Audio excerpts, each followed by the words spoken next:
You're watching News 3 Now, live at 4, moving forward. Good afternoon, everybody. Welcome to Live at 4 on this kind of cloudy, dreary Wednesday. We'll get an update on the weather in just a minute. But first at 4, President Trump says his administration will not make cuts to Medicaid, Medicare, or Social Security. It comes after the House passed a budget blueprint he supports that includes plans to cut billions from health programs. And experts warn that's impossible without making cuts to entitlement programs. Both chambers of Congress have to adopt the same version of the plan in order to move it ahead. With the bill now in the hands of senators, it's up to the GOP leaders to come to an agreement or see the president's first attempt at passing a key part of his agenda fail. Meanwhile, lawmakers here in Wisconsin are debating a plan to expand Medicaid locally. And that comes after the governor floated a plan during his state budget address last week. Political reporter Will Keneally is at the Capitol with the latest. So Wisconsin is one of a handful of states that did not expand Medicaid under Obamacare or the Affordable Care Act. But Wisconsin did take the unique step in partially expanding Medicaid coverage to 100% of the federal poverty level, meaning that anyone making around roughly $31,000 per year or less would be covered here in Wisconsin. Now, Governor Evers in his budget wants to increase that to 138% of the federal poverty level, meaning that anyone making roughly $43,000 annually or less would be covered under Evers' expansion there. Now, this would also cover the median household income for Wisconsin, which sits at roughly $42,000. Now, according to a new report from the conservative Wisconsin Institute for Law and Liberty, that report questions the benefits of expanding Medicaid here in Wisconsin. And that was something that Republicans touted earlier today. It means that the more people who go on to the government system, the more the private system has to make up the deficit between what's covered as a percentage of reimbursement and what's not. So by keeping the expansion from happening in Wisconsin, we have had no individuals, or almost none, who don't already have access to health care, but we have ensured that we don't increase the cost on the private sector. Now, we do expect Republicans to take that Medicaid expansion out of the governor's budget draft when Republicans in the state legislature take over the budget process later in the spring. Now, this certainly, though, will be central to the budget debate, both nationally and here in Wisconsin.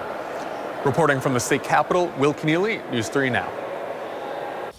Thank you, Will. Let's get a look at our first warn forecast. Jacob Montesano is out on the patio, and like Susan said, kind of a gloomy day out there today.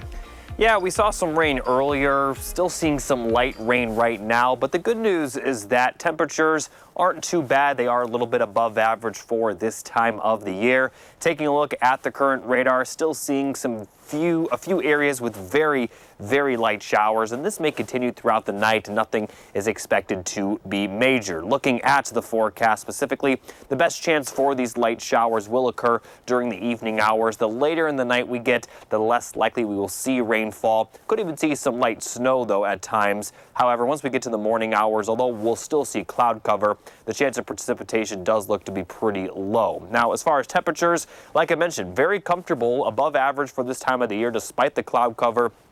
We're seeing current temperatures in the middle 40s across much of southern Wisconsin. Winds have also calmed down for the most part. They were a little bit breezy earlier, but right now just 8 miles per hour in Madison. A few areas seeing wind speeds above 10 miles per hour, but overall it is better than what we saw earlier. Looking at the evening forecast, continuing to see cloudy skies, and those cloudy skies will actually keep the temperatures from dropping too much. They're only going to drop into the middle 30s overnight, so the lows tonight will actually be pretty close to the average high that we normally see this time of the year. Now, I'll talk more in detail about a little bit of a swing in temperatures, but nothing is expected to get too cold. However, it will get cold eventually. I'll have the details on that coming up a little bit later. All right, Jacob, thank you. An unvaccinated child with measles has died in West Texas, the first death in an outbreak that began last month.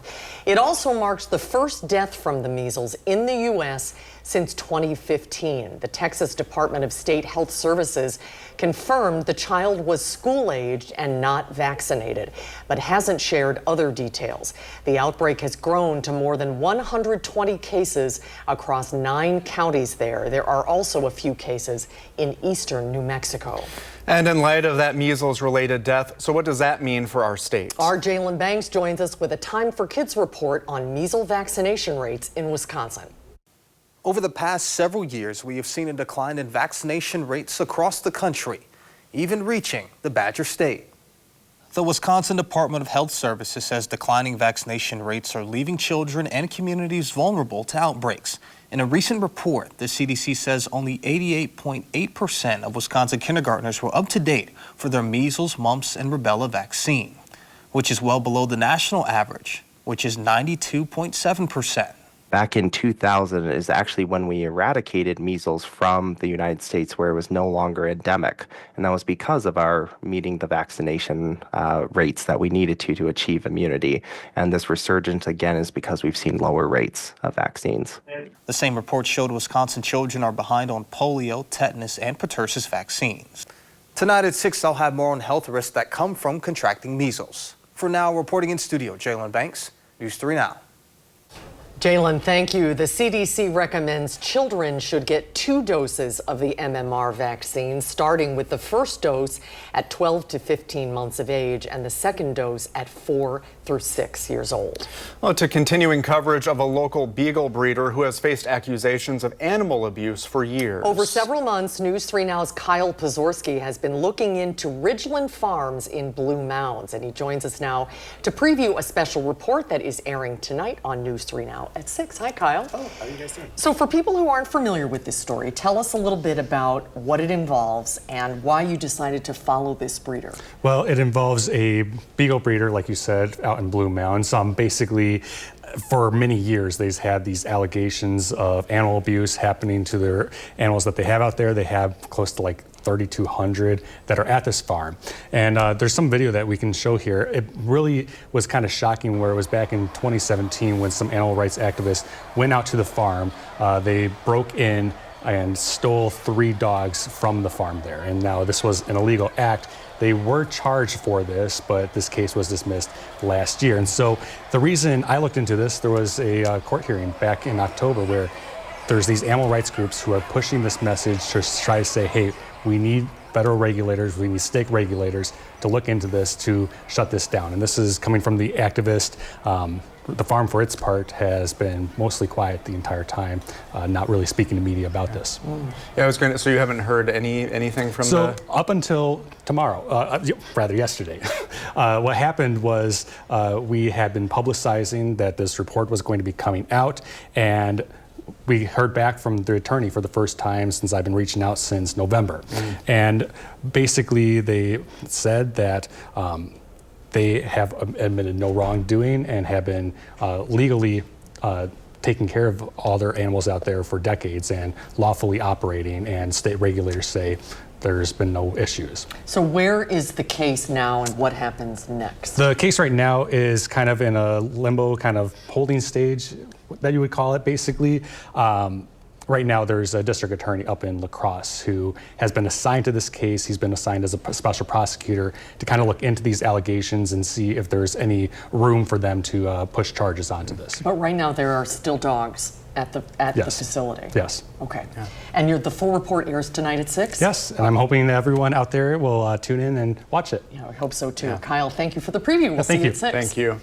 Well, coming up next on Live at 4, the first cabinet meeting of the Trump presidency. What we heard from advisor Elon Musk when Live at 4 continues.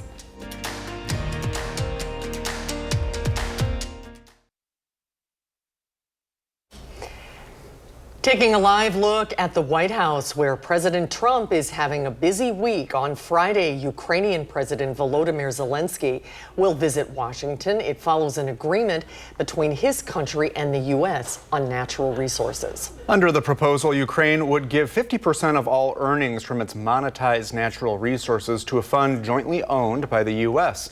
The deal isn't final, though. Zelensky says his visit is in part to get security guarantees from the U.S. Meanwhile, a memo from the Trump administration is directing federal agencies to submit their plans for a reduction in force by March 13th. The reduction wouldn't stop at layoffs. It would also eliminate positions altogether. The memo went out before the president's first cabinet meeting, which Elon Musk attended, despite not being a cabinet member. While there, Musk responded to questions about an email he sent to federal workers telling them to report their weekly accomplishments on the job or face termination.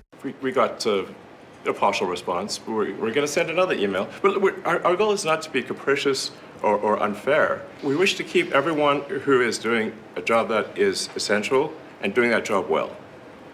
But if the job is not essential or they're not doing the job well, they obviously should not be on the public payroll. Also at the meeting, the president doubled down on his proposal to offer a gold card to rich foreigners that would let them pay millions of dollars for a path to citizenship. We're also learning the administration is converting federal agencies' most senior level workers to political appointees, increasing the number of staff who would be loyal to the president's policy agenda. The U.S. Supreme Court could make it easier for Americans to file reverse discrimination lawsuits. The High Court heard arguments today in the case of an Ohio woman who claims she got demoted because she is straight. She's challenging a requirement in Ohio and other states, including Wisconsin, that says plaintiffs from majority groups have to provide more evidence to move a discrimination case forward than someone from a minority group. Justices appeared to side with the plaintiff that they could send the case back to the lower courts. 12 million people in the United States experience vision impairment. More than 100,000 of them are right here in Wisconsin. Our Ellie La Liberté shows us how stationary bikes could be helping. This is Kenzie Valentine. Her parents describe her as dedicated and motivated. Kenzie suffered from retinitis pigmentosa, which is a progressive eye disease. She died in 2017. But now her parents look to carry on that determination by helping others. Cycle for Sight is an annual event that supports the McPherson Eye Research Institute at UW. Participants sign up as a team or individually for a stationary bike slot on March 15th or by planning a team event in the community through March or April. It helps raise money for vision research grants, including the Kenzie Valentine Research Award. Kenzie's gone, and we can't change that. And so there's no way that anything could help her, obviously. But the thought that it's going to help somebody else, even one person, is a big driver behind what we're doing. Help these brilliant people here and their dedication and their commitment to solve problems for others. Kenzie's team has raised nearly $250,000 since starting in 2014. Cycle for Sight kicks off at the Princeton Club West on Saturday, March 15th. To register or donate, just head to vision.wisc.edu. Thank you, Ellie. I think I got spoiled. I'm already missing that sunshine. Yeah, that's true. It makes a difference, doesn't it? But sure at least does. it's still relatively mild out there today, Jacob. Yeah, temperatures are very comfortable, and honestly, I'll take these temperatures over sunny and very cold because when you step outside, it certainly doesn't feel that bad, although the ground is definitely fairly muddy. Now, taking a look at the three things you need to know, it's going to remain very mild to end the work week and also very gusty, especially on Friday. We could see wind gusts up around 40 miles per hour, and then we'll drop in temperatures a little bit over the weekend, but they're still not going to be too cold. Temperatures will actually be pretty close to average for this time of the year. So taking a look at the temperatures for tomorrow, it's going to be very similar to what we're seeing today. A good amount of cloud cover, highs in the 40s, maybe a few more peaks of sunshine, especially later in the day, but otherwise I expect a very similar forecast, although we're not going to see quite as much rain in the morning. Now the big story as we head into Friday will be those winds, but the winds, at least initially, will help the temperatures. Now for tomorrow, it will be a little bit breezy. Wind gusts up around 25, maybe 30 miles per hour at times. But as we get into Friday morning, those winds are going to be howling. Up to around 40 mile per hour wind gusts are possible, maybe even gustier than that. But they are going to be out of the south, which will bring in some warmer air. But when the winds shift Friday evening, they're going to be out of the northwest, still very gusty, and that will cool the temperatures down a bit for the weekend, remaining a little bit breezy on Saturday, but by Saturday night it will be calmer. But taking a look at the temperatures over the weekend, they will be a little bit cooler. But again, not nearly as cold as what we saw last week where we had those two alert days, Monday and Tuesday. So 30s are in the forecast for Saturday and Sunday, but it is going to be dry. And then Sunday, the winds are going to be very calm. And with the sunshine and the very little winds, it's going to feel even warmer. And those temperatures do look to warm up for Monday and Tuesday before dropping back down to around highs near 40 for the rest of the week. Now, as we take a look at this winter as a whole, the average temperature has been around 22.5 degrees, which is very close to what we normally see for the winter, but the snow total is about 20 inches below normal. And unless we have a very big March, that number is likely going to stay put. And the other reason it's likely going to stay put is because we're not going to see much snow going forward. As far as the drought monitor goes, we are seeing abnormally dry conditions, and because we are now getting closer to March, we're getting into the time of year where if we don't see a lot of rain, the drought monitor will get worse at a faster rate than what we've seen during the winter, because typically the winter produces the least amount of precipitation. But when you have more precipitation on average, if you don't see that, the drought monitor does get worse. Now, our next best chance of precipitation will be Tuesday and Wednesday of next week. We have some precipitation chances to end this work week, but they're probably not going to amount to much. The bigger story the rest of this week will be the windy weather, which will drop the temperatures over the weekend. But next Tuesday, it does look like we could see a decent amount of rainfall, and that will include into Wednesday. Now, the new drought monitor comes out tomorrow, right? Yeah. And then we'll see if the snow, the recent snow we got, made a difference. Well, because the snow happened a week and a half ago, that's already on the drought monitor. Oh. And the other thing to when it comes to snow, it's not about how much snow falls, but rather how much moisture in general. Yeah. So although we had 3.5 inches of snow, it looked like we had a lot of moisture. That only equated to around 0.2 of an inch of rainfall. Now, when you have just actual rainfall, typically that produces more moisture than just snow. So obviously we're getting into the time of year where rain tends to happen more often than snow, and with the rain we saw this morning and the rain we're seeing Tuesday, those will probably make more dents in the drought monitor than the snow last week. Plus, like I mentioned, that snow's already in the drought monitor because of when it happened. Well, it's important for farmers, so it'll be interesting to see what it shows tomorrow. Maybe you can talk to us about it tomorrow. Yeah, we do have a good chance of some rainfall over the next 7 days, especially Tuesday, so hopefully we don't start out the spring in the deficit that we're kind of seeing right now. Yeah. Thank you, Jacob. Well, up next, the governor says his budget proposal is the most pro-kid in state history. When we come back, we'll talk about whether teachers agree. That's when Live at 4 continues.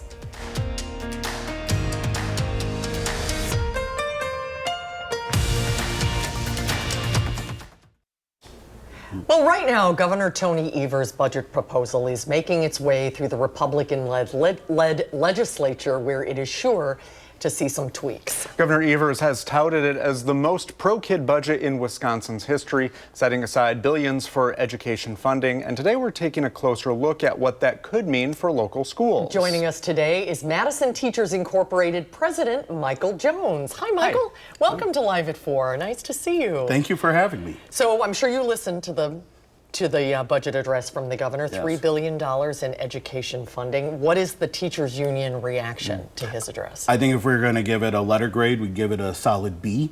You know, I think it is a strong advancement and a strong step, but to be clear, this is making up for decades of underfunding of public schools, so we need to do this just to keep up. But, we can go through the details, but this is a very positive pro-kid, pro-public education budget, so we're happy to see that. Was there anything that you would have liked to have seen him step up more than? Oh, absolutely. Special education funding, which usually, because states and the federal government don't fund it adequately, they never really have for the last 50 years. What that forces local districts to do is take more money out of their general fund. So like MMSD, had to use $66 million this past year in order to make up for funding that should have been coming from the state. So going from 30% or less than 30% to 60% is a huge positive step, but we're actually pushing for 90% because that's what the charters and voucher schools get from the last budget cycle in 2023. There's always a conflict between more money for public education and people's pocketbooks, and worried about how it's going to affect their property taxes specifically. What is the union's position on needing the funding, and how do you mitigate that? Well, actually, when we use our surplus funds, which, I say this as a homeowner in Madison, I pay my property taxes, and I've been paying my taxes, ever since I've been of working age, when that money that goes to the state doesn't go back into the schools, that forces local school districts to go to referendums. Our Madison folks know, this past year we had to go to one that was about $600 million, give or take, and hundreds of school districts across the entire state have gone to referendum in the last couple of years. So what that tells us is that no one is getting enough funds, and when we do get enough funds, we don't have to take as much out of the property taxes from local taxpayers. But when we underfund, then that's why we have to go to referendums to just ask to have enough money just to keep the lights on. That's not even to grow or to cultivate growing or thriving schools. That's just to meet the basic minimum requirements that schools and our kids need every day. One thing I wanted to ask, I know there's a proposal for increasing per student funding. So when people hear per student funding, what does that exactly mean? What it means is that the state, in terms of giving money directly to the school districts and then schools in turn determining how much it goes to each school, is kind of based on how many kids are at that school, right? So when you look at per pupil funding, generally what it means is if you increase it, that means theoretically the district and the schools individually would get more depending on how many kids they have at the school, in their school. What we have to mind is, although this is a good significant increase, we are actually, between $1,500 and $2,000 behind per pupil in terms of underfunding kids in the last 10 to 15 years. And that's something where we got to talk about. This is a positive step, but we are still playing catch up for what our kids need and deserve. Well, thank you very much for being on with us. We'll continue to follow this through the legislature, and please come back. Yeah, my pleasure, anytime. Good talking to you. We'll be right back.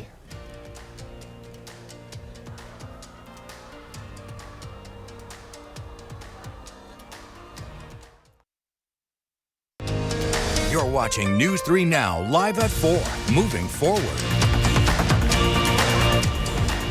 Oh, there's some brightness for this gloomy day. That was just for you today, Brady, because you were missing the sunshine. This is McKee Farms Park in Fitchburg.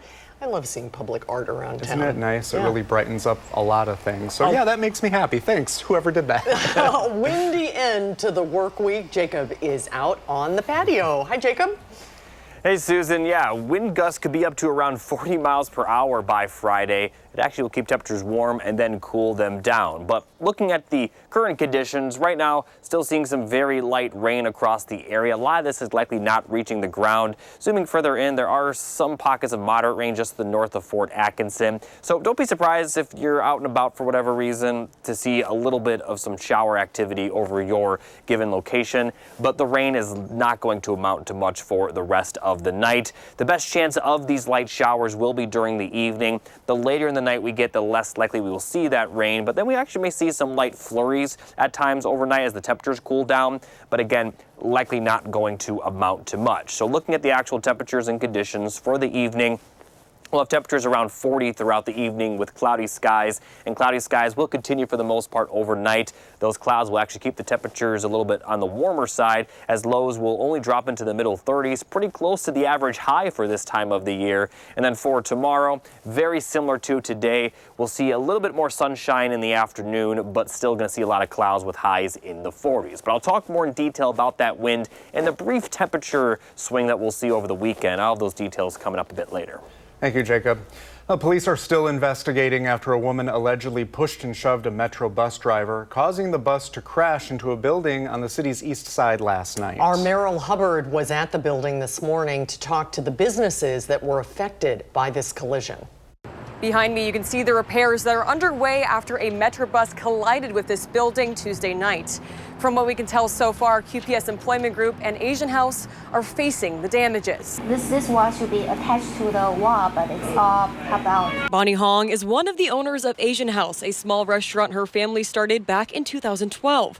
She showed me the damages inside their business, saying that the back office was completely destroyed and boarded up, and that their stainless steel kitchen appliances were dented. After we see the kitchen, I feel like it should take a while to recover. So I don't know what to do right now. The walls are also caving in next door at QPS Employment Group. There were just 2 offices back there that people worked out of. Furniture, of course, will be completely gone. They'll just have to demolish it all and start new. Dave Elliott, company director of the hiring agency, says they have multiple offices in the state, but that they just moved into this space 2 months ago. The people from QPS Employment and Asian House tell me that they're so grateful that no one was in the building during the time of the collision. Reporting on Madison's east side, Merrill Hubbard, News 3 Now. Thank you, Merrill. Both businesses will be temporarily closed until they can repair the damages.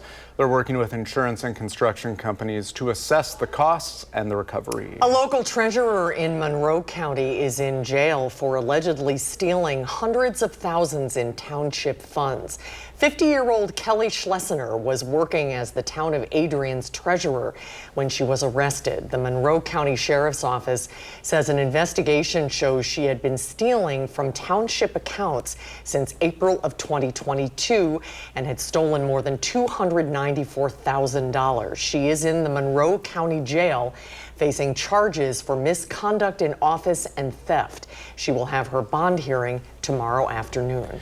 To Wall Street now, the Dow dropped 188 points, the Nasdaq is up 49, and the S&P 500 barely moved, up less than a point. The USDA is revealing details of its plan to fight the bird flu and to lower egg prices. In an op-ed for the Wall Street Journal, USDA Secretary Brooke Rollins said her agency will invest $1 billion in the new plan. She says that money will come from, in part, cuts Elon Musk is making to the federal government. About half of those funds will go toward enhancing biosecurity measures to keep the virus off of farms. Rollins says USDA will expand a Biden-era pilot program that sends inspectors to farms to assess biosecurity measures.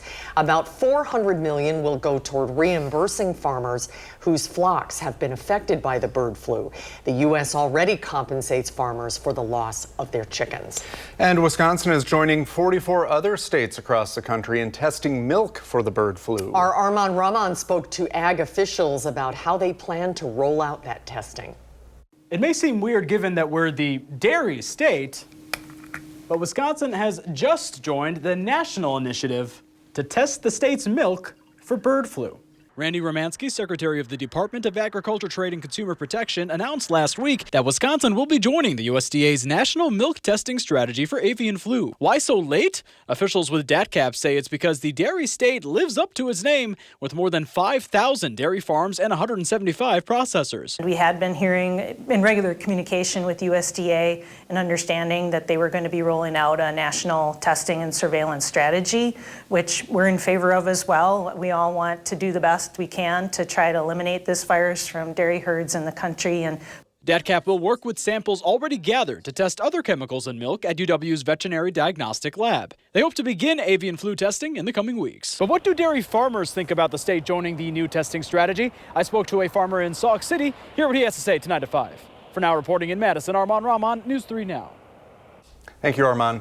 The Wisconsin Cheesemakers Association is calling on the USDA to release money for its dairy business innovation initiatives.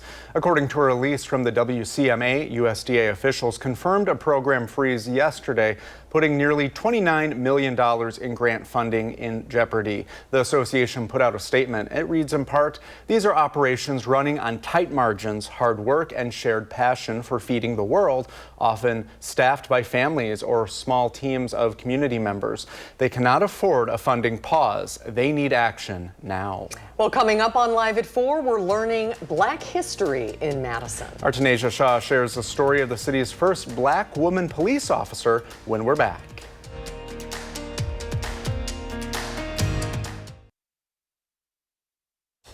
Welcome back, everyone. Black trailblazers are sharing their stories across Madison. They're known as community historians, and they're making sure Madison Black history is not forgotten. Our Tanisha Shaw talked to the pioneers earlier today. Pia Kenny James and Betty Banks are living Black history, and they're making sure everyone knows how African Americans contributed to the city of Madison. Oftentimes, we hear about Black history, which is wonderful, but we never hear about it right in our backyard. And that was the reason why I asked them to come and share their stories with the group here in Fitchburg and Madison. Kenny James is the first Black woman to be an officer for the Madison Police Department. Banks' grandparents are the first Black couple to buy a house here in Madison. Many of these stories have never made it into history books.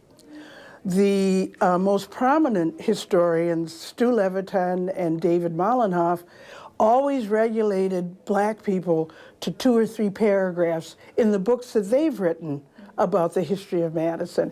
So that was the other reason that we were motivated to tell our stories. We have contributed to this city, and we really want people to understand and know. I will have a full report tonight at 10 p.m. Reporting in Fitchburg, Tanasia Shaw, News 3 Now. You know, it just goes to show you don't know every story until you ask someone about it, and that was great. Yeah, Betty Banks you could spend all day talking to Betty. Come on here anytime. Yes, exactly. Well, coming up, 2025 marks 125 years of the Wisconsin State Park System. Our Josh Breiter shows us how you can be a part of the celebration when Live at 4 returns.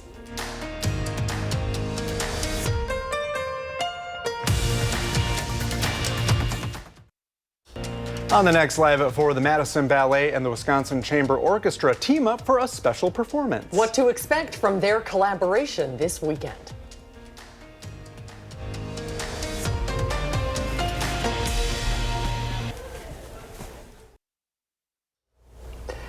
We're giving the weather satellite a spin this afternoon. This is Hawley, Pennsylvania.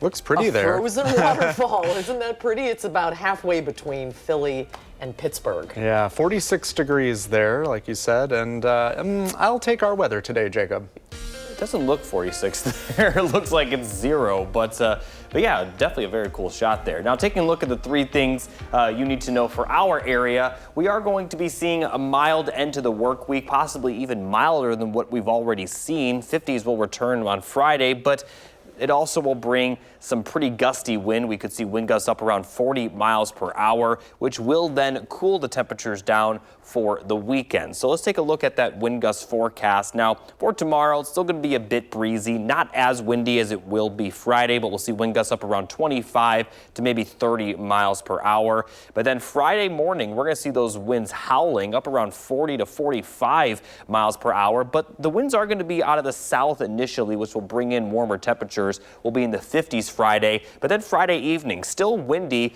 but the winds will be out of the northwest during this time, and that will cool the temperatures down a bit for Saturday. And then throughout the day on Saturday, a little bit breezy, but once again, not as bad as Friday, and then it will calm down by Saturday night. But looking at the temperatures over the weekend, although they will be colder, they're still not going to be too bad. Highs around freezing for Saturday, high temperatures in the upper 30s for Sunday, and also Sunday we'll see almost complete sunshine and calm winds, so that 38 may feel a bit warmer. Now, as we take a look at the rainfall forecast, we'll see some light precipitation chances over the next couple of days. If it does rain or snow, because temperatures overnight could get below freezing, it's not going to produce much. There is a system that's expected to impact well off to our north. Some miles are bringing a little bit of that south of us, but again, still not expected to see much in the form of precipitation. And once we get to the weekend, we're almost certainly going to be dry throughout the weekend. Again, a little bit cooler, but then we have another chance of precipitation as we head into next work week. Although a lot could change between now and then,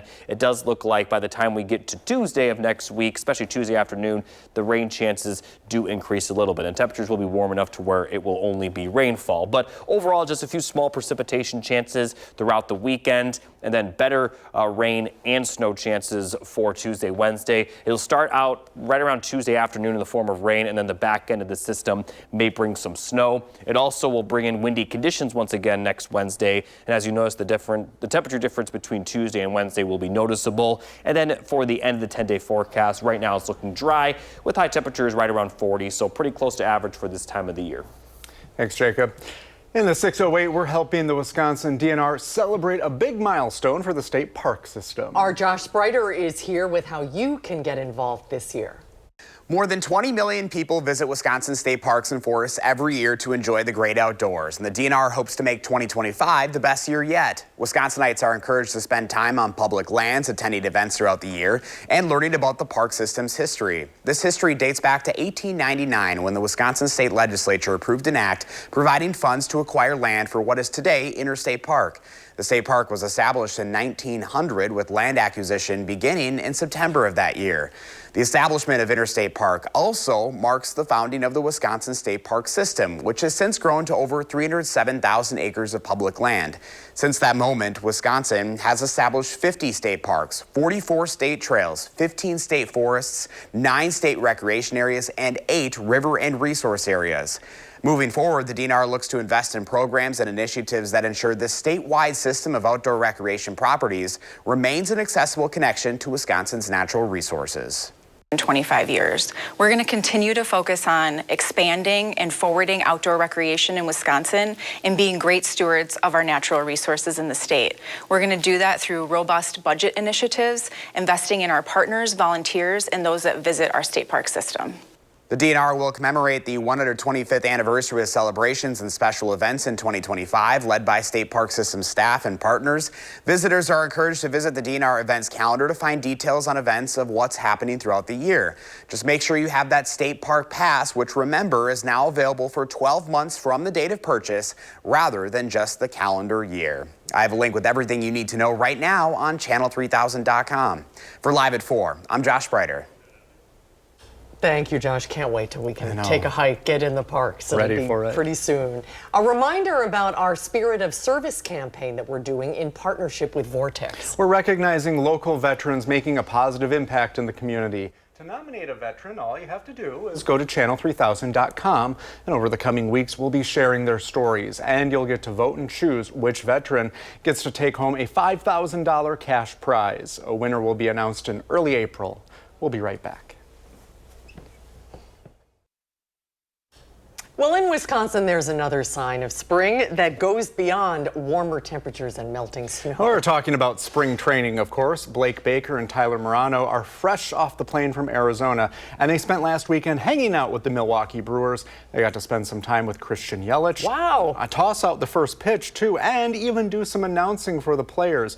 Now listen, this is a special trip for the boys. Blake had a tumor removed a year ago, and Tyler has progressive hearing loss. Now this trip was put together by Aurora Healthcare, where both boys got treatment. Oh, that's wonderful. Yeah, it's a they memory deserve they'll it. never forget. Good to see that green grass, seeing that rain this morning. You think it makes you feel like spring, doesn't it, a little bit? The snow's melting fast. Yeah, especially, when you get, into this time of year where, there's still that melting snow on the ground, you have the rainfall. It'd be nice to see a little bit more sunshine, but it gives you in that spring feel, especially with the temperatures. And look at the temperature forecast the next couple of days. Unfortunately, when it becomes very sunny, that's when the temperatures will drop a little bit, although they're certainly going to be comfortable for Wisconsin standards. 30s are nothing, especially compared to what we saw last week. And then we'll warm up again for early next work week, where we are expecting quite a bit of rain, possibly Tuesday into Tuesday night, and then possibly ending as snow on Wednesday. But at this point in time, we're not expecting any snow accumulation with that system. All right. Thanks, Jacob. We'll be right back.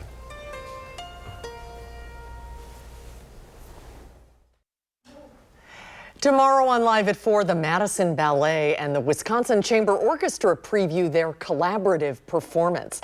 And coming up later on News 3 Now at 6, our Kyle Pozorski's special investigative report on animal abuse allegations against a local breeder. That's coming up at 6.